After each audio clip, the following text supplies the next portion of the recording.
Okay, so this is law of cosine, law of sine, and cosine.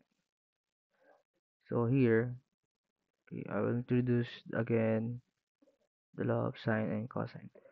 So example here we have in a triangle ABC, angle A equals to 40 degree and angle B equals to 60 degrees and side A is 10 centimeter, which is the opposite angle of A.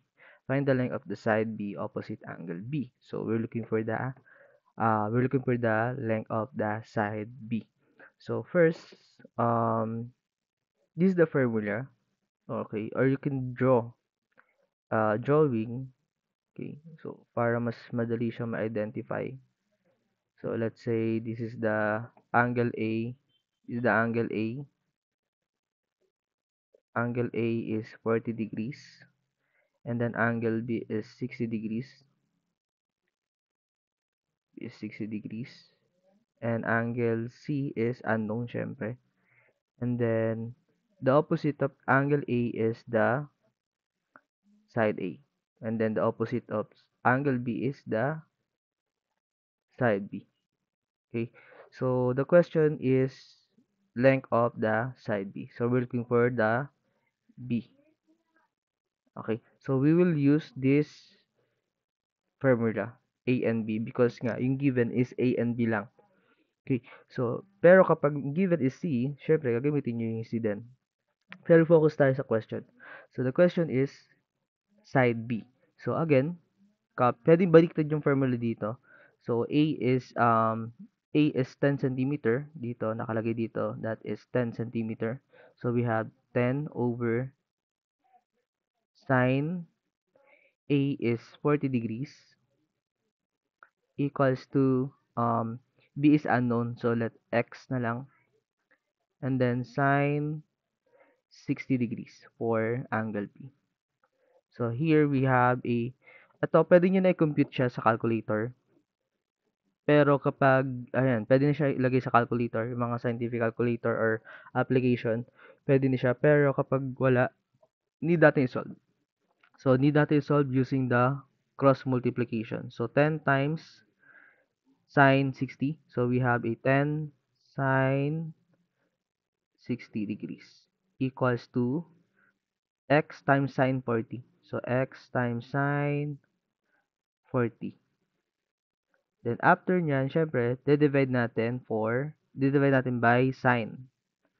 Sine 40. Bakit? Kasi we're looking for x, which is the letter B, the side B. So, yan. Divide natin by sine 40 para ma-cancel. So, cancel na to. Cancel na. So, we have x equals to 10 sine 60 over sine 40. So, na yan. So, kapag, ayun na, input ng sa calculator para makuha yung specific measure or specific answer. So, let's say, dito, meron ako ditong scientific calculator sa laptop. So, we have a 10, tapos sine, tapos 60, yan. And then, a sine 40. So, then, press equal. So, the answer is 13.47.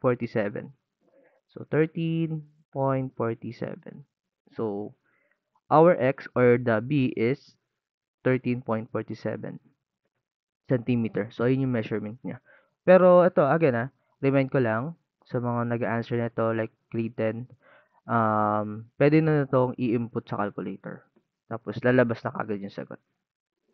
Pero kung hindi, kailangan siya i-solve manually, tapos, input ulit sa calculator, and then, pares pa rin naman ang answer na lalabas. Okay, here. So, in number 2, this is this is law of sine. So, we use a law of sine kapag may dalawang angle na given tapos isang side. Tapos dito naman sa law of cosine, okay? So sa law of cosine, dalawang side yung binigay. Okay, pag dalawang side yung binigay and then isang angle, that is law of cosine. Pero kapag dalawang angle and then one side, sine yun. Pero pag dalawang side naman and then one angle is law of cosine. So dito, palitan natin yung letters. Okay. So this is A, B, and C. This is A. Okay. Yan. So, this is A na lang. A, B, and then yan. Tapos, ito naman capital C. So, ayan yung given natin. So, 8 centimeter per side X, and then side Y is 6 centimeter, and then angle Z, which is C, is 60 degree. So, ano kaya gagamitin natin dito? Again, find the length of side Z, which is letter C, kasi pinalitan natin yung letter. So, C hinahat natin dito. So, ang gagamitin natin is ito. So, kung anong hinahat na letter, ayun yung gagamitin sa formula. So, we have a C square equals to A square plus B square minus 2AB cos C. Yan. So, again, square root nyo lang yan para matanggal kagad yung squared. So, cancel na to. Cancel, cancel.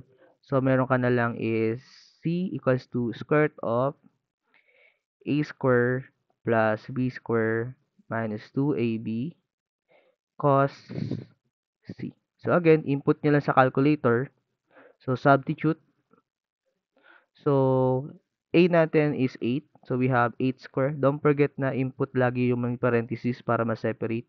So, 8 square plus C6 square minus 2 times 8 times 6. Okay. Oh, malapit ang malabat pero kaya pa. So, times cos. Times cos, which is 60 degrees. Yan. Input lang sa calculator yan. So, kapag in-input nyo sa calculator, yan, this is 64. 64 to plus 30, 66, 36. And then, 2 times 8 is, 2 times 8 is, 2 times 8 times 6 is 96. Okay? 96. And then, cos 60. And then, yan. So, 64 plus 36 is 100. So, we have minus 96 cos 60. Yan. So, kapag in-input sa calculator yan, the answer will be a square root of 52, or in decimal, convert to sa decimal, or C equals to 7.21. Two decimal places lagi. Or depende sa instruction. So, ayan. So, again, input sa calculator. So, we have a square root of 8 square plus 6 square minus 2 times 8 times 6 cos 60.